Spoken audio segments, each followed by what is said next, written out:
Video को भगा भगा के मत देखना, भगा भगा के देखोगे दोस्तों फिर समझ में नहीं आएगा। आप लोगों को इस वीडियो में स्टेप बाय स्टेप बताएंगे और पढ़ाएंगे नहीं, बिल्कुल रियल आपको करके दिखाएंगे दोस्तों। इसलिए करके दिखाएंगे तो आप जल्दी सीख सकोगे। बिल्कुल एक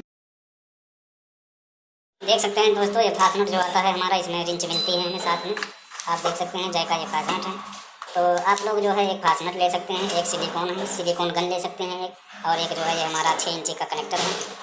तो ये हमारा 3 सामान लगता है WC लगाने में। तो दोस्तों बस आप 3 सामान ही मार्केट से ख़रीदें और एक सीट, यही 3 सामान लगते हैं दोस्तों, बाकी और कुछ नहीं लगता। आप देख सकते हैं वीडियो में, 3 सामान ले सकते हैं। ये सीट है दोस्तों, वही 3 सामान इसमें लगे हैं, आप देख सकते हैं। ये 3 सामान ही लगता है, पहली गेट का WC।